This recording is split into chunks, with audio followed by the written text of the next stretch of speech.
chercher le psaume 19. Psaume 19. Comme vous devez le savoir, pour notre année culturelle 2025-2026, nous avons adopté comme thème l'importance de renouveler nos esprits, de renouveler mon intelligence. Mon cerveau, mon esprit était plutôt sec, dur et rigide. L'implication étant que je n'apprends guère. Ou est-ce que mon cerveau, mon esprit est trop ouvert, trop gonflé par le contenu de ce que le monde essaie d'y mettre dedans? Amen. L'implication étant que je laisse n'importe qui m'influence avec n'importe quoi. C'est pas dans mes notes, mais j'écoute depuis un moment des pubs qui glorifient et boostent et essaient de mettre devant l'importance de TikTok pour nos enfants. Combien ça pourrait les aider? Est-ce qu'on laisse n'importe qui mettre n'importe quoi dans nos esprits? C'est une bonne question à poser.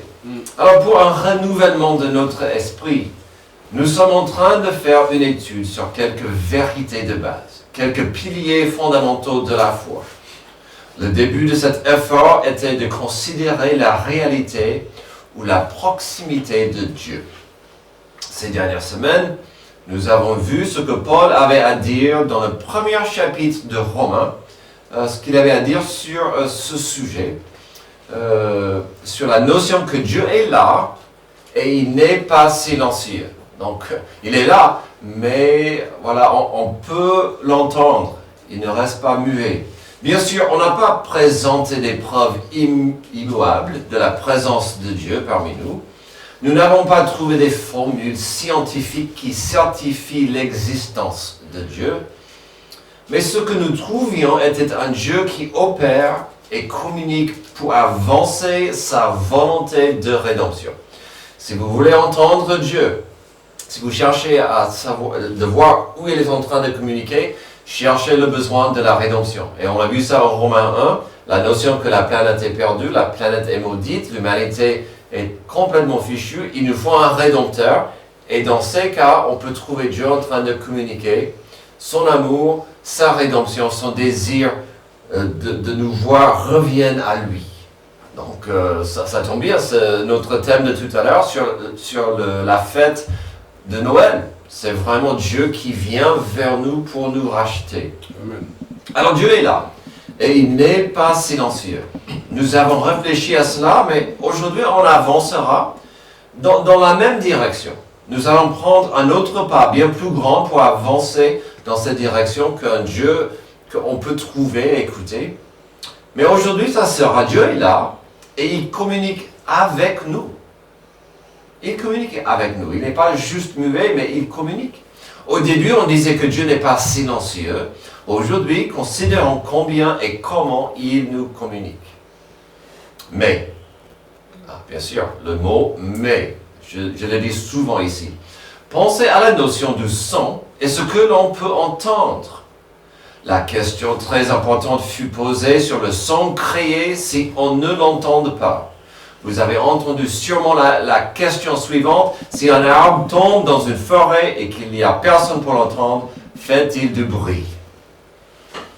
Alors, la science dirait, je pense qu'il y a du bruit quand l'arbre tombe, mais s'il n'y a personne pour l'entendre, est-ce qu'il fait du bruit? C'est pas une question très, très, très grave. On peut aller... On peut s'endormir la nuit sans une réponse, mais c'est intéressant comme question. Ça me rappelle de la blague avec l'homme frustré. Alors j'espère que c'est une blague, mais je pense de l'avoir vécu chez moi. Le monsieur qui dit à ses potes, mais je n'arrive pas à comprendre ma femme. Elle m'est venue toute frustrée, toute agitée. Elle a dit, chérie, tout ne m'écoute jamais. Et je trouve ça une drôle façon de commencer une conversation. Vous allez comprendre tout à l'heure. C'est une drôle façon de commencer la conversation. Voilà, donc apparemment il y avait du bruit, mais messieurs ne l'entendaient pas, un peu comme l'arbre. C'est pas grave. Alors, Dieu est là et communique avec nous, mais sommes-nous prêts à écouter? Amen. Sommes-nous disposés à entendre ce que Dieu veut communiquer? Le message peut-il passer si on a des oreilles bouchées? Des messages vont-ils tomber sur l'oreille d'un sourd? Découvrons ensemble au psaume 19 où nous trouverons 3 façons distinctes dont Dieu communique avec nous. Mais je pense que vous avez deviné, j'espère que vous avez compris, il faut écouter pour entendre. Donc, toutes les 3 façons dont Dieu communique, il faut être attentif. Pour ceux qui écoutent, Dieu communique avec nous d'abord à travers sa création. Verset 1 au chef de chœur, psaume de David. Le ciel raconte la gloire de Dieu et l'étendue révèle l'œuvre de ses mains. Amen. Le jour instruit un autre jour, la nuit en donne connaissance à notre nuit. Ce n'est pas un langage, ce ne sont pas des paroles où on n'entend pas leur son. Cependant, leur voix parcourt toute la terre. Leurs discours vont jusqu'aux extrémités du monde où il a dressé une tente pour le soleil. Et le soleil, pareil à un époux qui sort de sa chambre, s'élance dans la course avec la joie d'un héros. Il se lève à une extrémité du ciel et termine sa course à l'autre extrémité. Rien n'échappe à sa chaleur. Quelle poésie! C'est magnifique, ce petit discours sur la communication qui arrive à travers la création. Alors, encore, nous n'avons pas ici des preuves scientifiques. Je constate, je comprends, j'accepte. Il n'y a pas de preuves mathématiques pour prouver que Dieu nous communique ici. Mais en même temps, le psalmiste fait appel à quelque chose si basique, si simple, si fondamental pour nous. Il fait appel à nous, que la création avec un rappel que le Créateur est formidable ainsi que ses œuvres. On voit qu'il nous a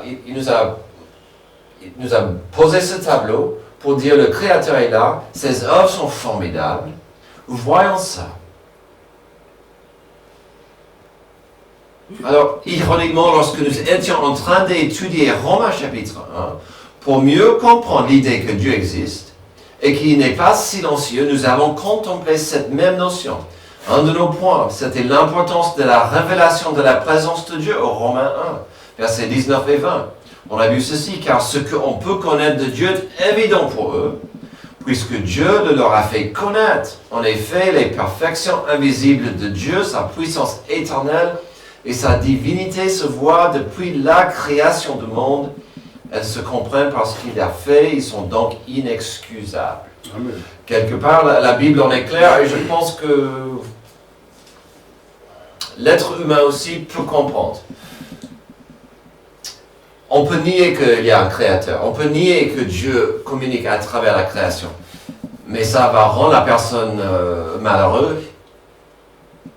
C'est ce qu'on a vu à Romains 1, c'est plus ou moins la direction de Psaume 19, 1 à 7 ici. Donc on verra ces versets pour mieux voir ce que Dieu nous communique. D'abord, on commence avec ce que le ciel nous communique. Verset 2, le ciel raconte la gloire de Dieu et l'étendue révèle l'œuvre de ses mains. Ici, le mot ciel, c'est plus ou moins le même mot que vous avez en français pour ciel. Je préfère en fait ça en français qu'en anglais, parce qu'en anglais on a le mot sky, donc ça c'est le ciel qu'on peut voir, et le ciel, c'est le même mot pour le ciel dans l'espace. Tandis qu'en anglais il y a 2 mots différents, mais ici on ne sait pas s'il parle du ciel bleu ou gris, ou s'il parle du ciel où habite la lune. C'est magnifique parce qu'il nous oblige à regarder vers le ciel et voir cette immensité qui proclame la gloire et la puissance de Dieu. Et c'est merveilleux de voir ça. Le ciel raconte la gloire de Dieu. Et puis il avance au verset 3 avec d'autres choses qu'on peut constater dans le ciel, le jour on instruit un autre jour, la nuit on donne connaissance à une autre nuit. Ce n'est pas un langage, ce ne sont pas des paroles, on n'entend pas leur son. C'est merveilleux parce qu'il nous rappelle qu'il y a une logique, il y a un système, il y a un rythme qui n'est pas là au hasard. C'est le Créateur. Ça raconte la gloire de Dieu. Il n'a pas juste... on n'est pas là par hasard. Et il parle d'un langage au verset 4. Verset 5. Cependant, leur voix parcourt toute la terre. Leurs discours vont jusqu'aux extrémités du monde où il a dressé une tente pour le soleil. Alors, si vous êtes comme moi, vous avez des amis, des bien-aimés partout dans le monde ou loin d'ici. Parfois, je pense, j'ai pas mal d'amis qui habitent dans l'hémisphère au sud de la planète. Maintenant, c'est la nuit, là-bas. Il fait jour ici, c'est l'aube aux États-Unis. Mais chaque jour, c'est la même beauté, la même magnificence que Dieu nous bénit avec le soleil, la nuit, les étoiles, la lune. C'est merveilleux, la création de Dieu qui quasiment prêche sa gloire. Le soleil. Au verset 3 jusqu'au verset 7, il y a cette belle notion des jours et des nuits qui sont dans une relation complémentaire. Bien sûr, comme dans une telle collaboration, il va y avoir de la communication, d'amitié et d'harmonie. J'apprécie comment le psalmiste a parlé de ce rythme. C'est harmonieux, c'est magnifique, c'est comme une relation, comme Dieu l'a créé pour qu'il ait du sens. C'est logique. On ne va pas se réveiller demain avec la peur ou l'inquiétude que le soleil ne sera pas là. Alors peut-être il fera gris, mais on aura le soleil. Ayant vu ces versets, il y a deux choses à saisir avant de continuer. D'abord, la chose la plus évidente et un peu ironique. Le psalmiste parle de la nature qui nous communique. Et puis, le thème global de notre message, c'est que Dieu nous communique à travers sa création. Donc, on sait que les arbres ne vont pas nous parler de Dieu. On sait que les pierres n'ont pas une voix pour parler de Dieu. Mais ici, on voit cette notion qu'à travers la création, le Créateur veut avoir notre attention. On voit même notre raison d'être, de donner gloire à notre Créateur. Donc, on voit cette magnifique harmonie que nous devrions avoir parmi nous, en famille, sous nos toits. La deuxième chose, ce qui est magnifique ici, c'est que le psalmiste aurait pu choisir n'importe quel sujet merveilleux de la création. Mais qu'est-ce qu'il a choisi? Il a choisi le ciel, le soleil, le jour et la nuit. Revenons au verset 6. Et le soleil, pareil à un époux qui sort de sa chambre, s'élance dans la course avec la joie d'un héros. Il se lève à une extrémité du ciel et termine sa course à l'autre extrémité. Rien n'échappe à sa chaleur. Le psalmiste met en évidence la création qui est au-dessus de nos têtes. À mon avis, il a fait exprès. Parce que il vaut mieux que, si on va glorifier Dieu, on regarde vers haut. Il n'a pas dit, regarde combien les vers de la terre sont merveilleuses. Il aurait pu. Regarde comment les roses sont magnifiques. Il aurait pu. Mais qu'est-ce qu'il fait? Il oriente nos yeux vers le ciel. C'est magnifique. Parce que Dieu, à travers sa création, veut nous communiquer. Il a fait exprès, à mon avis, il a mis la scène devant nous, ça oblige une réflexion élevée. Pour ceux qui écoutent, Dieu communique avec nous à travers sa création. Ensuite, pour ceux qui écoutent, Dieu communique avec nous à travers ses commandements. Verset 8. La loi de l'Éternel est parfaite. Elle donne du réconfort. Le témoignage de l'Éternel est vrai. Il rend sage celui qui manque d'expérience. Les décrets de l'Éternel sont droits, ils réjouissent le cœur. Les commandements de l'Éternel sont clairs, ils éclairent la vue. La crainte de l'Éternel est pure. elles subsistent pour toujours. Les jugements de l'Éternel sont vrais, ils sont tous justes. Ils sont plus précieux que l'or, que beaucoup d'or fin. Ils sont plus doux que le miel, même le miel qui coule des rayons. Ton serviteur aussi est éclairé par eux, pour celui qui les respecte. La récompense est grande. Amen. Alors maintenant, on pivote vers une communication plus ouverte, plus évidente. Puis notre auteur, notre psalmiste nous donne une longue et belle liste des bienfaits de la communication de Dieu envers nous. Il va parler de ses commandements, de ses lois, de sa parole et ses bienfaits. La loi de l'Éternel est parfaite, elle donne du réconfort. Alors, combien de lois, combien de jugements, combien de préceptes sont parfaits et sont réconfortants? Ça, c'est la beauté de la parole de Dieu, c'est réconfortant. Alors, si je veux exiger que le monde m'écoute, si j'irai dans la trafic et j'essaie de contrôler la trafic, il y aura du chaos. Tandis que la loi de l'Éternel donne du réconfort. Le témoignage de l'Éternel est vrai et il rend sage celui qui manque d'expérience. Il donne de l'espoir ici. Ah! Tu es jeune? Tu veux grandir? Tu veux plus de sagesse? Tu n'as qu'à te tourner vers la loi de Dieu. Tu n'as qu'à te tourner vers les préceptes que Dieu vous donne.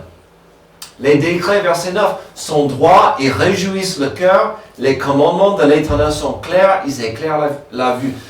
Incroyable. David ose dire que les commandements de Dieu réjouissent le cœur. Quand un gouvernement commence à donner des lois, le code de la route, langue, beaucoup de règles, c'est pas très joyeux, c'est pas gai, beaucoup de lois. Mais qu'est-ce qu'il dit? Quand il s'agit de Dieu, et sa loi, ses préceptes, ça donne de la vie et ça éclaire la vue. Aussi la crainte, verset 10, la crainte de l'Éternel est pure. Ce respect pour Dieu, elle subsiste pour toujours. Les jugements de l'Éternel sont vrais, ils sont tous justes. Et puis, il dit que tout ça est mieux que les trésors que nous pouvons avoir. Tu aimes bien l'or, du miel, toutes ces délices? Ok, pas mal. Mais la loi, la parole de Dieu, pour nous, est merveilleuse. C'est intéressant parce que si vous regardez bien versets 8 à 12, il y a des thèmes, il y a des valeurs, il y a des concepts qui reviennent et qui résonnent ici. On peut résumer ce passage avec quelques mots. La perfection, la vérité, la joie, la clarté de vision, la justice. Et je ne sais pas pour vous, mais ce monde a besoin de ces choses. Le monde a besoin de ce qui est parfait. On n'a pas. Le monde a besoin de la vérité. C'est difficile à trouver. Le monde a besoin de la joie, une clarté de vision. Le monde a besoin de la justice. Mais toutes ces choses que le monde essaie de faire, ça devient moche. Que l'homme essaie d'être juste, il rate. Quand l'homme dit « j'ai une belle vision du monde pour vous », souvent c'est corrompu. Mais de Dieu, c'est merveilleux. À la fin de notre deuxième point, à la fin de ce petit passage, nous avons considéré pas mal de bienfaits de la communication de Dieu envers nous. La simple beauté de ce passage, c'est que ces choses sont trouvables, ces choses sont disponibles, ces choses sont à la découverte dans la parole de Dieu. Quel trésor! Alors, si quelqu'un manque de sagesse, cherche une direction, veut savoir ce qu'il faut faire de suite, des réponses, des vraies réponses, la paix, la justice, se trouvent ici dans la parole de Dieu. C'est merveilleux et c'est disponible à nous tous. Puis ça devrait nous réconforter que sa parole contient des réponses. On ne doit pas courir vers TikTok ou ChatGPT pour trouver des solutions pour son âme. Ces choses ont leur place. Ces choses peuvent être utiles. Mais est-ce que ça devrait être ma première réponse quand j'ai des questions? On ne doit pas tourner vers le pape ou un voisin pour des réponses à ces problèmes. Alors ça ne veut pas dire que Dieu ne veut pas utiliser quelqu'un pour nous aider, mais à la base, cette personne sera mieux servie si elle a la sagesse de Dieu. Et donc vous pouvez aller vers quelqu'un. J'ai un problème, est-ce que vous pouvez m'aider? Mais faire en sorte que cette personne aura la tendance de prendre la parole pour vous aider. Au lieu de dire, que dirais-je le monde? Que dirais-je TikTok ou ChatGPT? La création, ses commandements. Maintenant, on doit pivoter vers un sujet moins gai, mais nécessaire à comprendre. Si nous avons vu pendant quelques semaines au Romains chapitre 1 que Dieu veut communiquer avec nous afin de nous sauver, afin que nous ayons la rédemption, il va de soi que nous devons pivoter maintenant vers notre besoin de Dieu. Et donc pour ceux qui écoutent, Dieu communique avec nous à travers notre condition. Verset 13. Qui discerne ses erreurs? Pardonne-moi celles que j'ignore. Préserve aussi ton serviteur du sentiment d'orgueil et qu'il ne domine pas sur moi. Alors je serai intègre. Je ne commettrai pas de grands péchés. Fais bon accueil aux paroles de ma bouche et aux sentiments de mon cœur. Éternel, mon rocher, toi qui me rachètes. Alors si nous avons commencé avec une catégorie de communication générale au début, c'est-à-dire la création et le créateur, si nous avons pivoté vers la communication précise que Dieu aura pour nous à travers sa parole, maintenant on découvrira un nouvel canal de communication. Moi envers Dieu, puis ça ne sera pas un discours à Dieu de combien je suis merveilleux ou magnifique. On voit de la communication, et ironiquement, c'est l'homme vers Dieu dans ce passage. Mais c'est pas comme le publicain qui disait « Oh Dieu, je te remercie parce que je suis mieux qu'un tel et un tel et un tel. Je prie, je fais des bonnes œuvres. » C'est pas ça. On voit, il s'agira ici des paroles à Dieu pour m'aider à garder une relation de paix avec lui. Et que pouvait menacer cette paix? Si je veux avoir une paix avec Dieu, si je veux avoir une amitié avec Dieu, qu'est-ce qui pourrait empêcher, être un obstacle à cette paix? Il a dit ici, verset 13, il commence, le péché pouvait empêcher cette relation. Mon attitude pourrait être infectée par l'attitude de moi-je. Et le moi-je, ce n'est pas forcément un grand péché. Ce n'est pas contre certains des 10 commandements, le moi-je. Mais ça peut tourner mon dos dans l'autre direction de Dieu. Verset 13. Qui discerne ses erreurs? Pardonne-moi celles que j'ignore. Alors, ce verset est profond, car il nous rappelle d'une vérité simple. On peut vite tourner vers soi et mes désirs, et cela m'orientera dans une mauvaise direction à chaque fois. Mes désirs à moi, alors Dieu ne veut pas que je reste enfermé chez moi sans m'amuser. Mais souvent, le danger est là. Si je écoute le monde, si je cherche ma volonté à moi, je tournerai le dos à Dieu. Et je ferai n'importe quoi. Qui discerne ses erreurs, pardonne-moi celles que j'ignore. C'est fort ça, parce qu'il est en train d'avouer, je pourrais être en train de pécher, même sans se rendre compte. Quand on fait ces moments avant la Sainte Seine, c'est un moment propice pour poser cette question, pour prier ça. Pardonne-moi celles que j'ignore, et je vous promets, si vous demandez au Saint-Esprit, est-ce qu'il y a des péchés dans ma vie que je ne veux pas voir? Il le fera. Verset 14. Préserve aussi ton serviteur du sentiment d'orgueil, qu'il ne domine pas sur moi. Alors je serai intègre, je ne commettrai pas de grands péchés. Si au verset 13, le psalmiste était honnête avec la possibilité, même sa propension de devenir aveugle à certaines attitudes, ici au 14, il fait face à la suite, une augmentation d'une mauvaise attitude vis-à-vis de sa relation avec Dieu et sa responsabilité envers Dieu. Que l'orgueil ne domine pas sur moi. Quelle prière! Que l'orgueil ne domine pas sur moi. Aussi l'implication, l'honnêteté de savoir que mon orgueil pourrait vite dominer mon attitude, mes choix.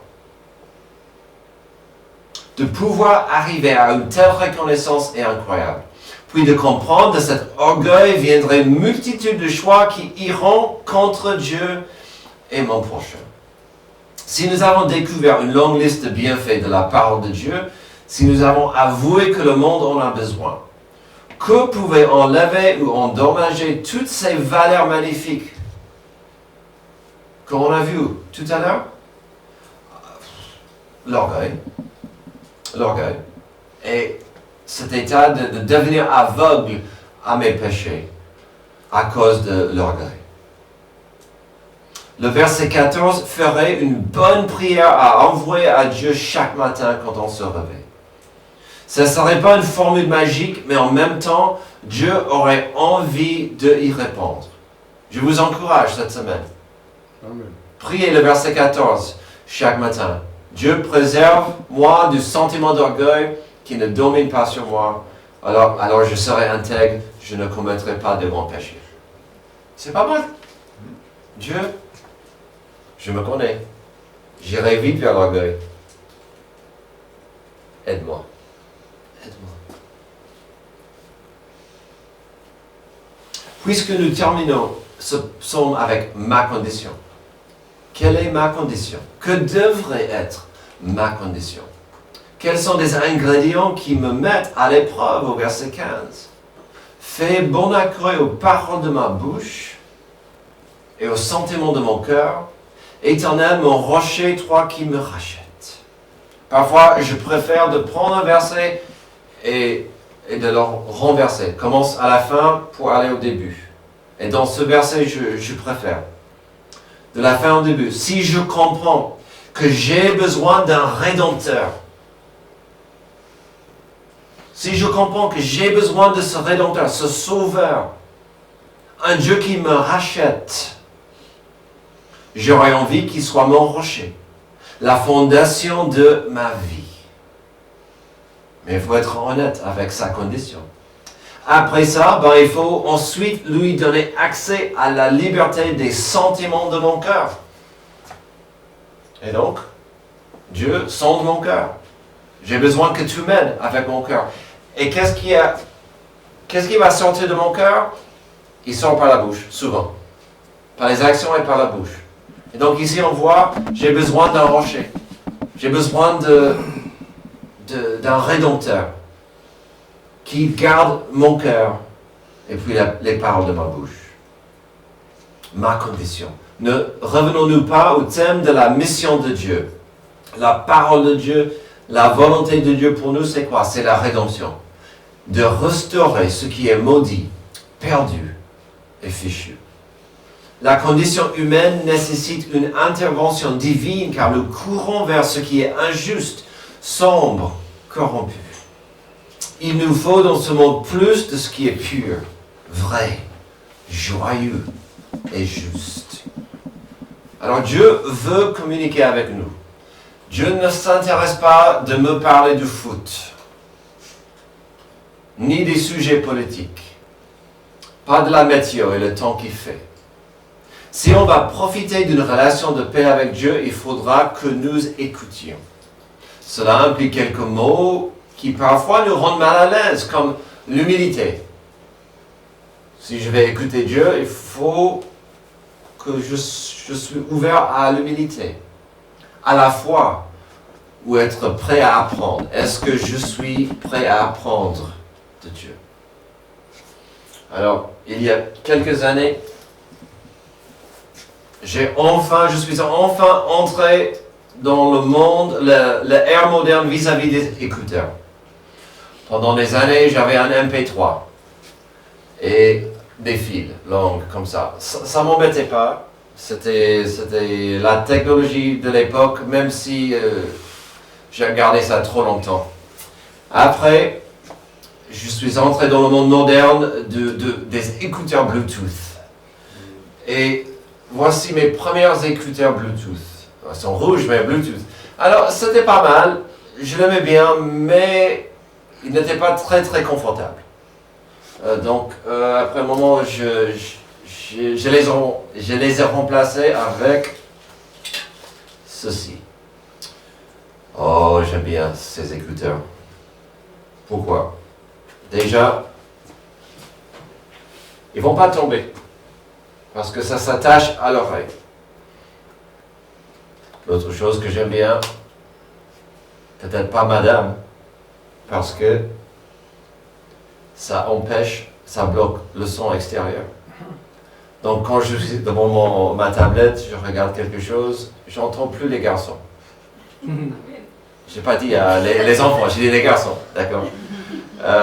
Et donc ça c'est pas mal. Pour mon téléphone. Hein? Vous connaissez ça? C'est des écouteurs classiques. Ça entre juste là. Donc le danger, c'est que si vous dansez devant une toilette, ça pourrait tomber dedans, d'accord? Donc je vous suggère de ne pas faire une telle chose, d'accord? Mais on peut courir avec, on peut aller n'importe où avec, c'est très utile. Et puis, le côté très positif, il y a, je ne sais pas où, peut-être Xavier pourrait m'aider, il y a un microphone quelque part, par ici. Donc, je peux être au téléphone, main libre, c'est pas mal ça. Je peux conduire, je peux faire ça à main libre, c'est pas mal. Quelle technologie? Il était temps que j'entre dans ce monde. C'est merveilleux. Ma vie est plus riche, j'espère, grâce à ces écouteurs. Ces appareils par contre, sont inutiles s'ils restent enfermés dans leur boîte. Ils possèdent des technologies impressionnantes et très utiles, mais ces objets restent absolument débiles si je les ignore. Absolument impuissants si je ne ouvre pas et je les mets en pratique. Telle est la situation décrite dans notre psaume. À travers sa création, Dieu nous communique sa grandeur et sa magnificence. À travers ses commandements, Dieu nous communique combien il veut nous bénir. Nous qui sommes fracturés et abattus. En plus, Dieu nous communique à travers notre condition fichue. Quand nous possédons plus que quelque chose qui peut résister à l'amour de Dieu, nous avons tous l'arrogance. Et l'arrogance va toujours pousser contre l'amour de Dieu. Dans cette nouvelle année, que nous soyons à l'écoute de ce Dieu qui nous a envoyé Emmanuel, Dieu avec nous, afin que nous soyons restaurés dans son amour, dans sa famille. Mais les bienfaits de Dieu qui nous communique nécessitent un esprit ouvert, des oreilles ouvertes et bien sûr un cœur ouvert. Prions. Merci Dieu pour ce rappel merveilleux des façons différentes que tu nous communiques. À nous, au monde, à notre entourage, aide-nous à être à l'écoute. Et nous savons que le monde est trop occupé, trop chargé pour écouter ton message. Mais ton message reste inchangé. Que nous soyons prêts à vivre des vies attentives à ton message, à ton amour. C'est dans le nom merveilleux de Jésus que j'ai prié. Amen.